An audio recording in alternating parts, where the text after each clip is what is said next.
So it's really important to look at the ingredients and really educate yourself on the real ingredient, not just the big fancy marketing term that they have for it.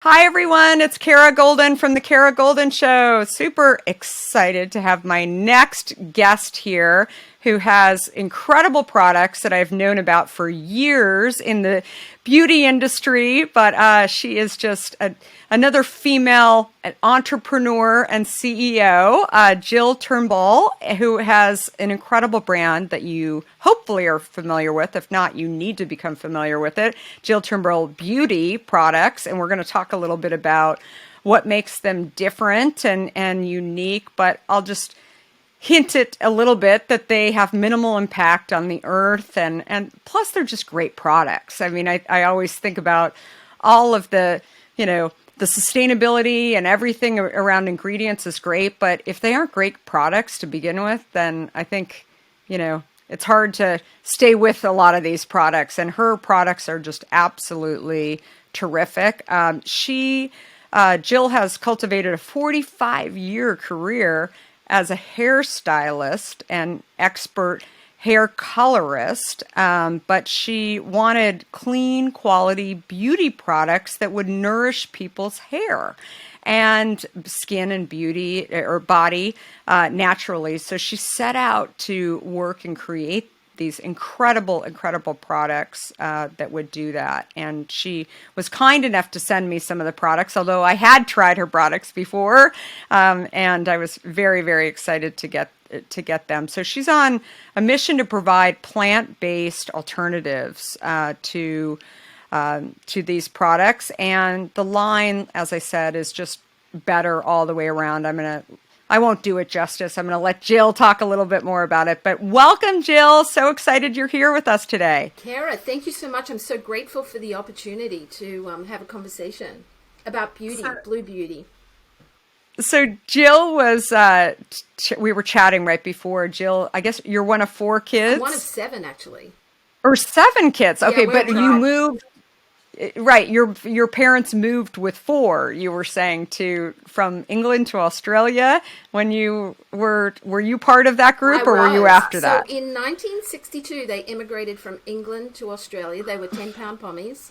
So for £10, the whole family immigrated from England to Australia. So my parents immigrated 12,000 miles with 4 children under the age of 5. Talk about adventurous. Wow, isn't that crazy? That is fearless. That's everybody calls entrepreneurs fearless, but your parents were fearless, right? Taking on that new adventure for sure. And what was your life like as, in Australia as a little kid? Were you always doing hair? Were you always kind of, thinking about beauty, or who was little Jill? You know what? It's really interesting because that was one of the big adventures my parents embarked on. When I was a teenager, they took another trip, and my dad was a builder. And so I was about 11, and my parents converted a school bus, and they traveled up the east coast of Australia with 7 children because my dad accepted a job with a big building company. And so they had to get all of us from Melbourne, which is sort of like down, like say Florida. They had to move the whole family up to Boston, just to give you a visual. So my dad decked out this bus and we drove up the east coast of Australia, which for me was a game changer. Traveling through the east coast, camping out every night, seeing the texture of Australia, landscape, the ocean, it just blew my mind as a creative. It just gave me such a palette that you couldn't get in a classroom. So for me as a teenager, I really believe that helped cultivate the person I am today as a fashion creative. I love it. So where did hair come in to play? So in Australia, and again, for me, because I was still in high school when my parents moved from Melbourne, so my grandparents lived in Melbourne. My parents were up in Queensland. So for me, I had to make the decision, do I finish school down south or do I go up north with my parents? So I went up north because it was the school holidays, so we were off. But then I was going between my grandparents and my parents.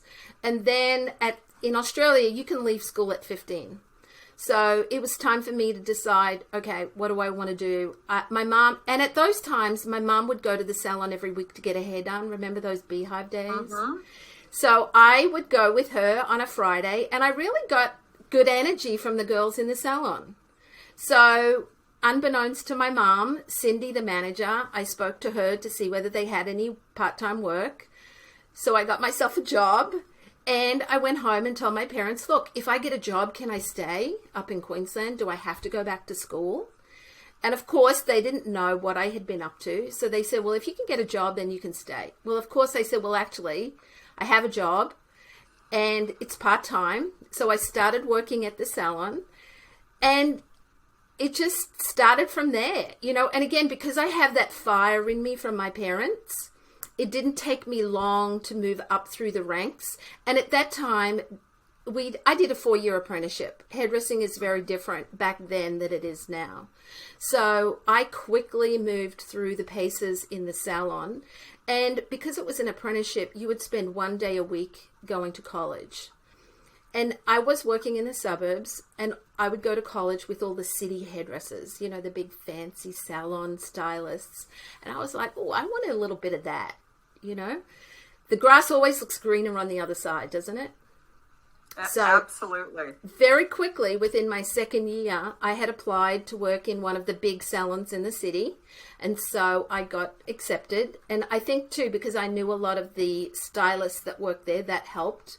So starting at this big city salon, I was the only female hairdresser that was working on the floor. So again, I don't want to say that I had to fight for my space, but you definitely had to wear a different pair of shoes when you showed up at work. So that was the beginning of me seeing how the real corporate world worked and how you really had to be focused, laser focused on what you wanted to achieve. And I started competing. Competitions for me, I enjoyed. Again, you really had to be focused and really know what you wanted to achieve. It was very expensive to compete. So I started doing education, help pay for the competitions, because you not only had to pay for your own expenses, you had to pay for your model's expenses. And that's when I really learnt the craft of detail in fashion. So it's one of those things where being in Australia, we're 12,000 miles away from the big fashion hubs from Milan and New York. So I would buy all the big glossy magazines and look at all the details and want to mimic those, when I competed. And you just really had to evolve from doing hair to create the entire look, whether it be makeup, whether it be fashion. And because it was a competition, you had to be really effective time-wise. So you had to create the look. You had to be prepared. You had to have groomed your model, and you have to perform really pply. And when I say quickly, you have to create the whole look maybe sometimes in 10 minutes. So interesting. So when you were saying competitions, were you actually cutting as well as doing color, or? It's all finishing. So actually we do color. When you do competitions, you color to prep the hair. So that's when I really learnt the importance of chemistry and composition. So even though I'm not a chemist, I understand chemistry, and I understand how you have to manipulate the inside of the hair to get it to really perform, which really leads into where my products are. So for me, the big game changer came. I'm not sure, can I jump into this? Yeah, absolutely. You can tell I don't have a problem talking. I love it. So March of 2019, and I have been doing a lot of hair and makeup for editorial for fashion magazines. And again, when you're on set doing a shoot, and I'm sure you've done many photo shoots, time is money. So I would get booked because I was very quick and very effective. So I got booked to do a photo shoot with Vogue Italia. The brief was all about sustainability. Prince William was interviewing David Attenborough about the impact of fashion. So everything on set had to be guaranteed sustainable. I went to a lot of the big hair care brands that I knew, that I had worked with. I knew them, the managers personally. And it was so disappointing, Kara. Not one of them could give me a guarantee in writing. They could tell me it was sustainable, but they didn't know why it was or what was sort of behind it. That's so, yeah, I think you hit the nail on the head with, I think a lot of people they want that badge. They want to believe that it is, but they're not actually doing the research behind it. And actually, yeah, which is so interesting. So you saw that hole. What was interesting for me was that I drank that Kool-Aid for years. I really believed what I was told. And then when, because we did the fashion shoot, I leaned into my knowledge of ingredients. So I went to the photo shoot with shea butter, which again is an amazing moisturizer. It hydrates the inside of the hair so I could get control. And then I also went with aloe vera, which again, 2 raw ingredients that I know I could get good performance. And I could honor the brief without question. Hair was amazing. The photo shoot was amazing. Everything was successful. It changed my soul. That was a big game changer for me. So I found a chemist, a clean lab, and I really started cultivating products. And for me, it was a lot more than just creating a hair care line. I grew up in Queensland, Australia. I would spend my weekends diving on the Barrier Reef.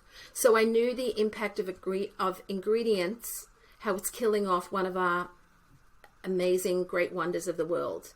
So I really wanted to dissect, what are we putting in our water waste?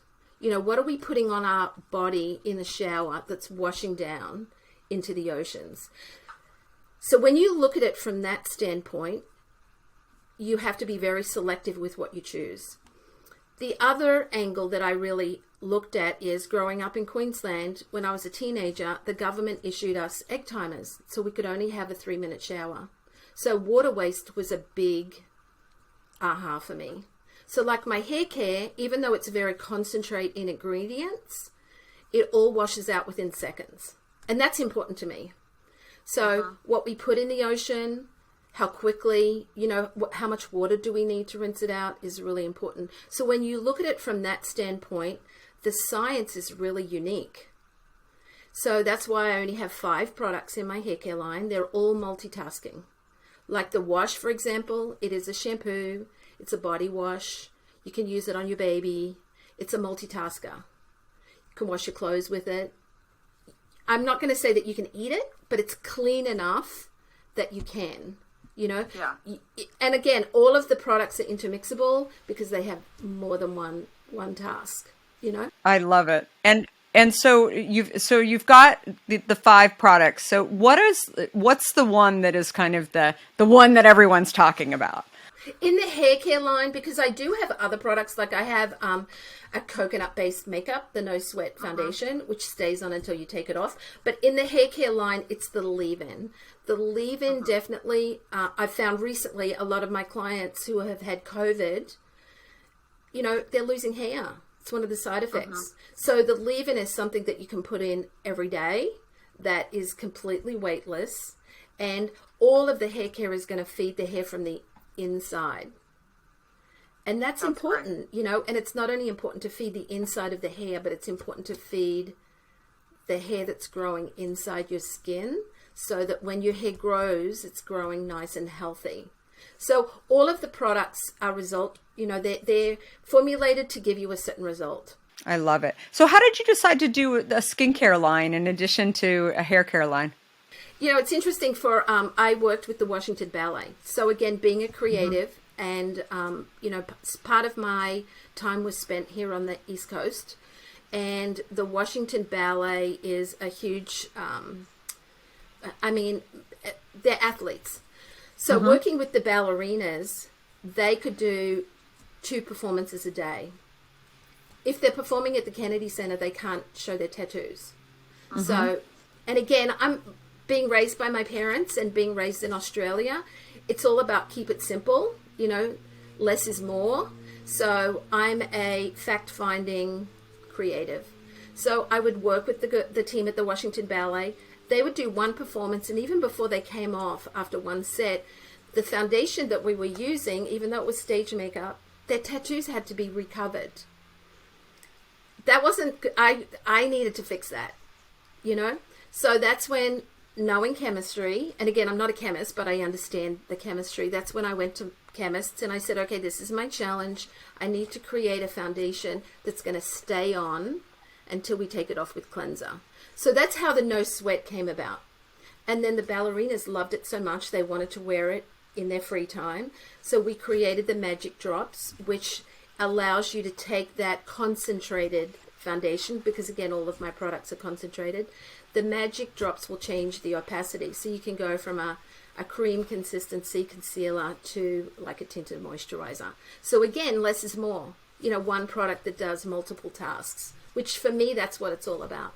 It's incredible. I always, just hearing you talk, it's the beauty of actually being a founder, but I think also doing the work right behind it, because you just, you know, you really understand. You'd been living with all of these products and all the confusion that was out there. I mean, even when I, you know, developed our initial product, Hint Water, it was, you know, I had been tricked by the diet soda industry for so many years, thinking that I was actually doing better by drinking diet versus full sugar. And as I, you know, as I talked to consumers, I felt like, you know, the key reason why they were drinking diet was to get healthier. They may not have actually said that term, but they probably didn't like water very much. And so they knew they should drink water.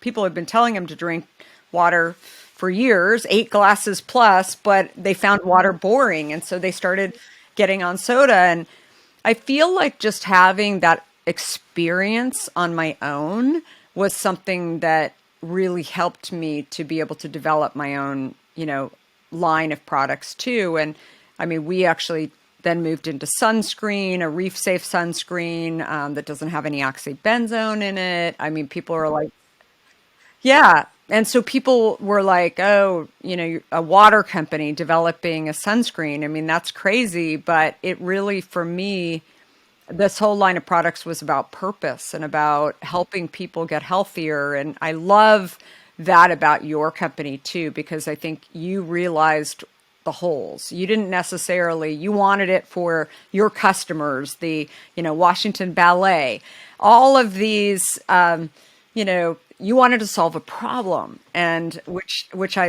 love that. And it wasn't just about, I'm going to go develop product. And even with that, because, you know, I'm still on the floor, I'm still in the trenches with my clientele.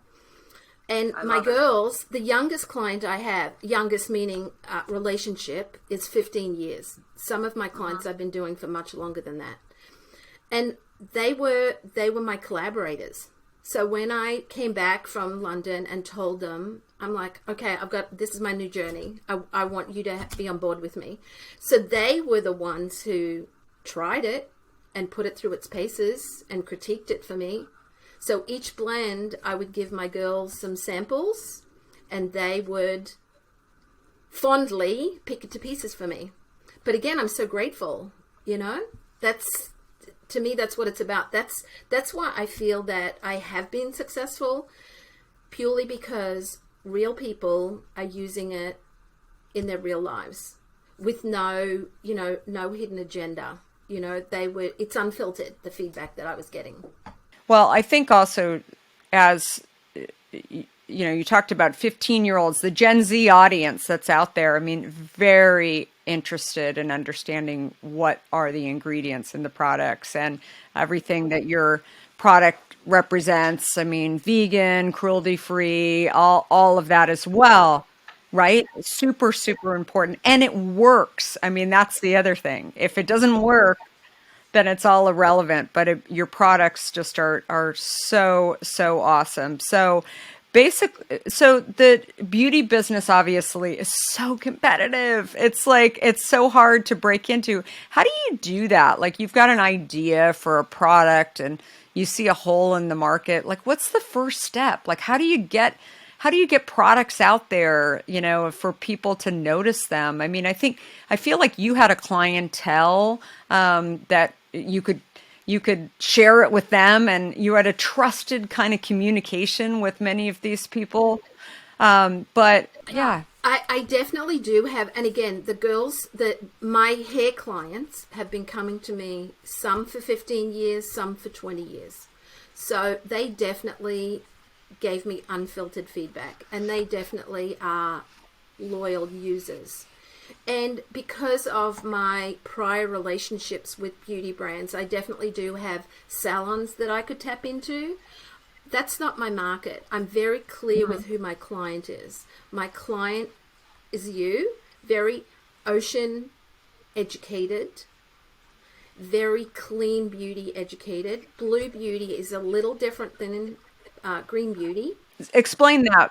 Let me jump into that, and we'll have you continue on. But green beauty versus blue beauty, so people don't, for those that don't understand the difference.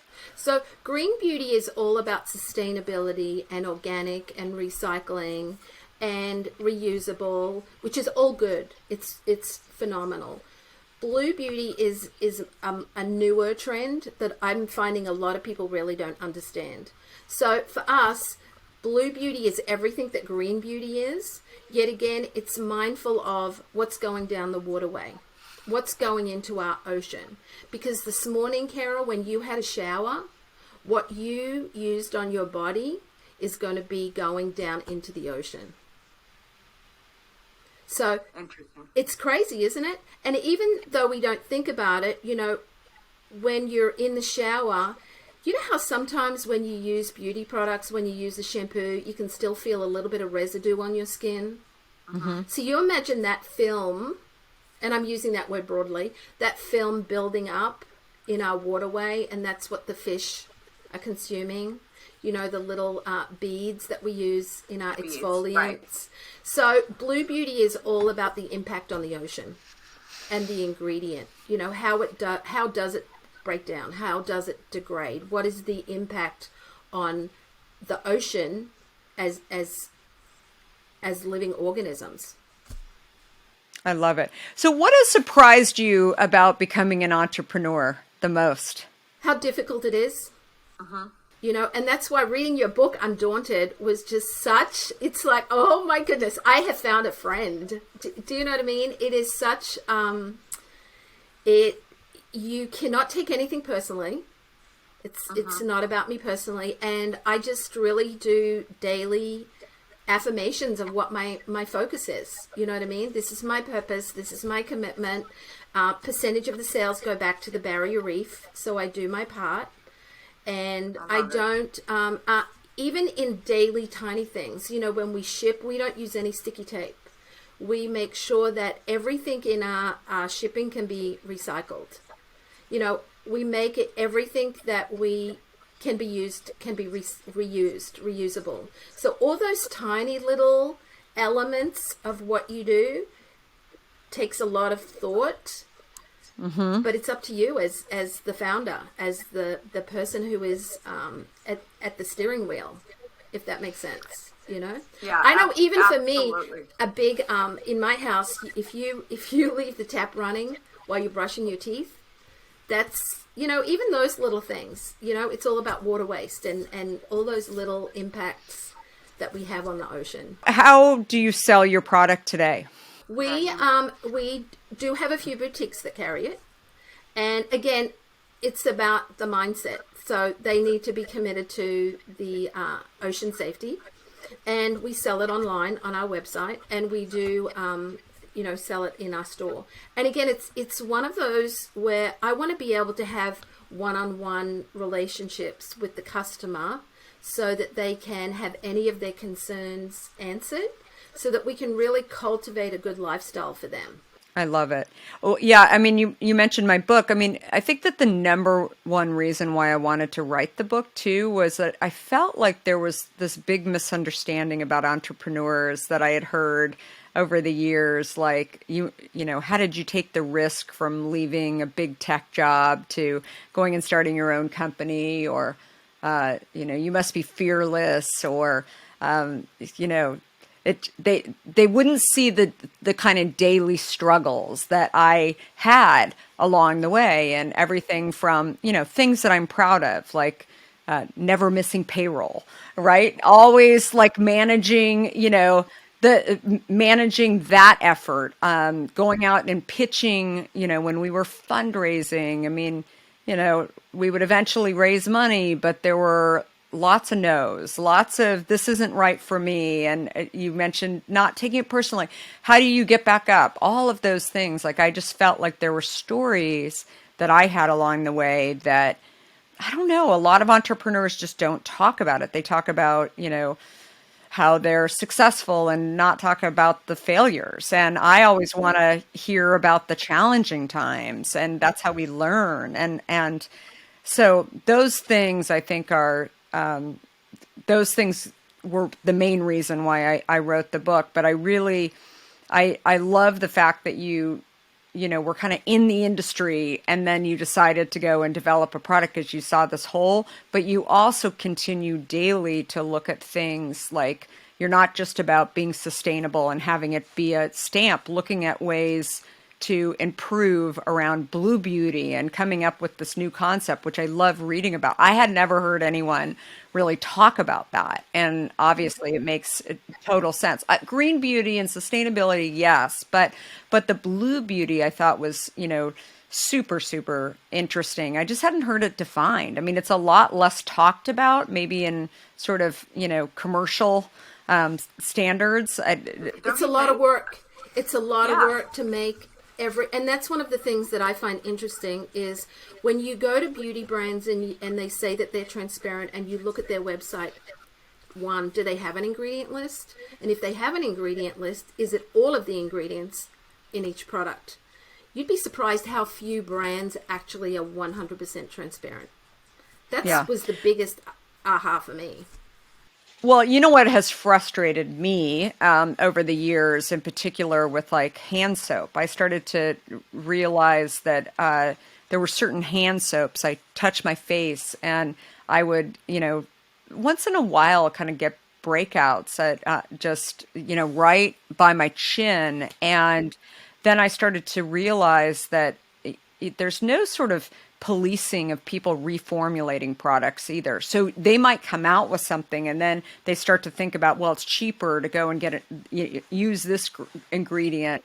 And then I would look down at the label, and then it was totally changed. Or, I won't name any brands, but it was just a bummer to me, because I just thought, here I'd been buying something for years and years and years, and then all of a sudden they reformulate. How can they do that? How do I find out about products that have been reformulated? And I've, shared this.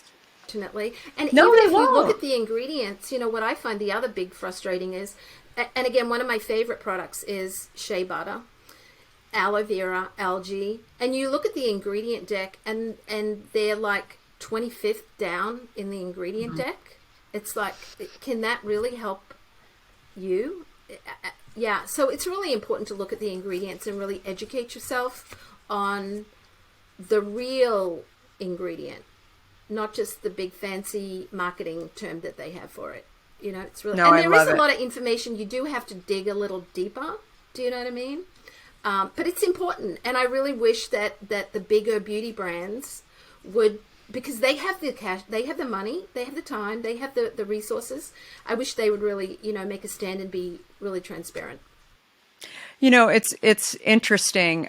When we launched our sunscreen, I've shared the story on a few podcasts before, but I really wanted to develop a sunscreen that I wanted to wear without oxybenzone in it. And I didn't want a mineral-based sunscreen because at the time, most of them were very thick. And I never put it on my face, the mineral-based. And anyway, so it was interesting because we developed our sunscreen, had to go through FDA approval, and then actually we had gotten it into a hotel in Hawaii. And Hamdi, who's the founder and CEO of Chobani, reached out to me and said, somebody's ripping off your your brand, and it says Hint on it, and they've put it on a sunscreen. And I said, no, it's our sunscreen, and we're just testing it in this little hotel. And he was like, oh, it's really interesting. Like, you're a water brand and here you're doing a sunscreen. And he was all,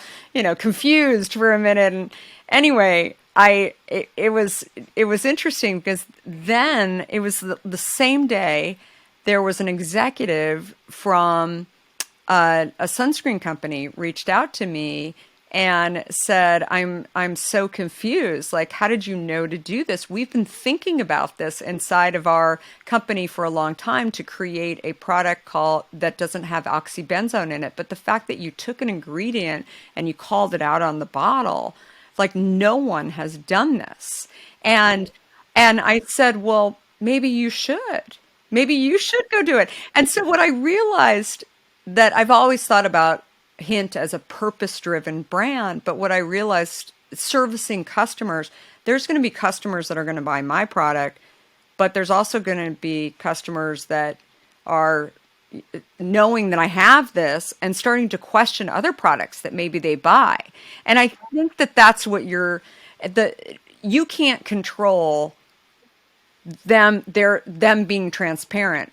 But when you do what you do, right, every day you're transparent, and people are going to start to look at, well, why isn't that brand that I buy from more transparent? So I think it's fascinating, and the mark that you will make, plus having amazing products, is just so huge. So where do people find out more about you, Jill, and also get your products? If you can tell everybody the website. The website. And I'm happy to give, I can do a Kara Goldin code if they wanted to get a 50% discount. That would be great. We'll put that in the show notes for sure. I love it. That's terrific. And also you just are, a wealth of knowledge, I feel like, too. I'm so grateful for you coming on today and sharing this information, and definitely. I loved reading the little paragraph about your son, learning that so few women were entrepreneurs and founders. I have a 20-year-old, so I share everything with my male 20-year-old purely because I want him to see, what it's really like for women and the struggle.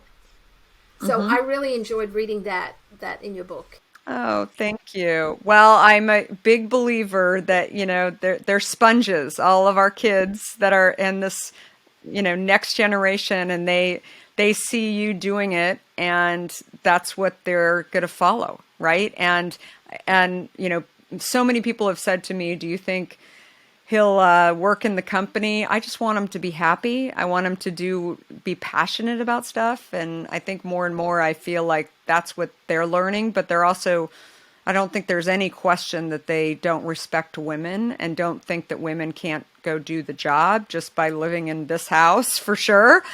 So thank you. I appreciate that. I've heard that from a lot of people, that, really sharing the story about my own children in the book too, and sort of what they've been getting out of it are important. So I appreciate that. And thank you so much, Jill. I really loved hearing your story, and thanks everybody for listening. I hope you'll give this episode 5 stars and on whatever platform you're listening on, and definitely follow me on social at Kara Goldin with an I.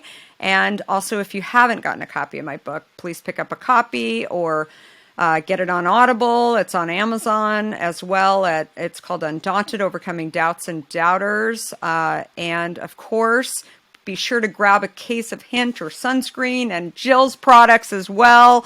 And thanks, everybody. We're here every Monday and Wednesday with amazing, amazing stories for you all to learn from and enjoy. So thanks, everyone, for listening, and have a great week.